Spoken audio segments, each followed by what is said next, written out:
Dokter Pipi dan Matra, kesan-kesan kerja di pemulihan. Ya, alhamdulillah.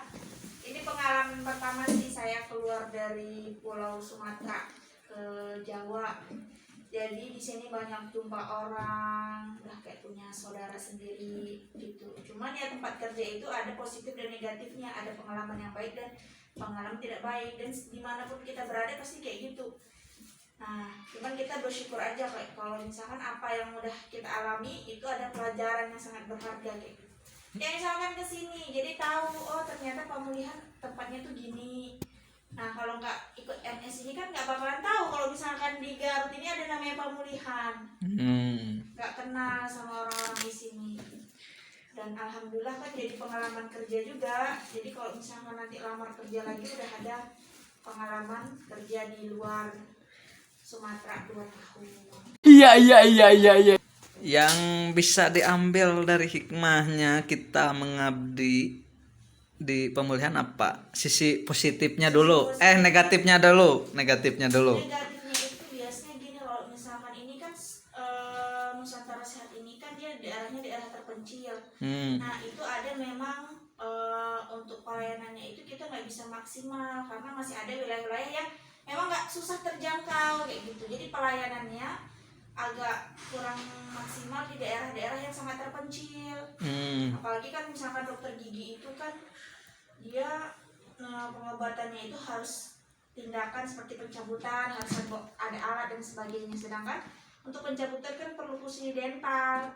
Nah kadang-kadang kalau daerah-daerah terpencil gitu nggak bisa kita lakukan kayak gitu. Paling cuma penyuluhan seperti itu. Nah kalau misalkan hal yang positifnya itu kita bisa tahu oh ternyata di Indonesia itu nggak semuanya fasilitasnya memadai kayak gitu. Misalkan daerah-daerah yang terpencil itu perlu kayak gitu perhatian dari pemerintah bahwa ya perlu ditingkatkan fasilitasnya kayak gitu. Jadi semua diharapkan warga Indonesia itu bisa mendapatkan pelayanan yang sama kayak gitu.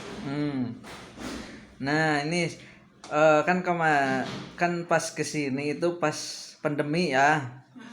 Nah, pandemi. Jadi kan tindakan ke dokter gigi kan dibatasi. Nah, waktu pas dibatasi sempat berpikir gak ini akan lama gitu, pembatasan kerjanya gitu. Iya. Jadi kalau misalkan ini kan pandemi ini kita nggak bisa prediksi memang kapan selesai, kapan berakhir kayak gitu. Cuman kita ya sebagai manusia ya cuma bisa ikhtiar kayak gitu. Kalau misalkan memang pelayanannya dibatasi ya kita bisa menganggap bahwa ya itu yang terbaik kayak gitu. Karena kan kalau misalkan resiko di rongga mulut itu kan yang lebih besar kayak gitu. Jadi kita kan nggak mau ngambil resiko untuk pasien dan dokternya kayak gitu. Cuman kita tetap kasih pelayanan yang bagus. Misalkan untuk penyuluhan kita masih, terus untuk pengobatan yang ada keluhan tetap kita layani kayak gitu. Cuman untuk kasus-kasus yang masih bisa ditunda kita tunda dulu demi keselamatan pasien dan dokternya. Nah ini satu lagi saran dan masukannya buat puskesmas pemulihan biar biar kompak gitu, biar gitu. kedepannya gitu. Kedepannya itu yang pertama itu, sarannya itu kita itu memang semua manusia itu nggak ada yang sempurna kayak gitu. Sama kayak misalkan pegawai puskesmas juga ada kelebihan dan kekurangan masing-masing orang. Cuman bagaimana kita untuk menerima kelebihan dan kekurangan itu penting kayak gitu, biar kita selalu kompak. Karena kadang-kadang kalau misalkan kita terlalu fokus sama kekurangannya, kita jadi nggak nampak nih kelebihan dia apa kayak gitu. Tapi kalau misalkan kita lebih fokus ke kelebihannya, nah nanti kekurangannya itu sikit-sikit itu akan kita kurangin, akan tidak nampak kayak gitu. Jadi kelebihannya yang kita ini mungkin itu. Dan yang selanjutnya itu yang penting selalu mendukung. Jadi apapun yang program yang kita punya, anggaplah kalau misalkan itu bukan program perorangan tapi memang program puskesmas. Jadi apapun programnya semua orang terlibat kayak gitu. Jadi kalau misalkan semua orang terlibat kan berarti yang kerja rame. Jadi untuk menghasilkan hasil yang maksimal itu lebih bagus kalau misalkan dikerjain sama-sama daripada sendiri-sendiri. Tuh. Makin terus kompak dan saling mendukung. Oke. Nah, ini kan habis ini kan beres bulan-bulan ini ya. Hal yang paling mengesankan ketika nanti pulang ke Sumatera nih, inget gitu kan. Apa tuh? Pertama sih cuacanya. Cuaca. Iya, kalau misalkan di sini cuacanya itu beda sama di Sumatera, khususnya tempat saya Aceh Tamiang. Nah, itu cuacanya karena dekat pantai lebih panas, sama kayak di sini tuh kayak di Ranca Buaya. Oh, Nah, kalau di sini kan agak sejuk, adem. terus misalnya ini kita lihat berkabut, jadinya lebih tenang, lebih enak. Mungkin yang paling berkesan di sini itu cuacanya sih. Cuacanya, orangnya enggak. Orangnya juga.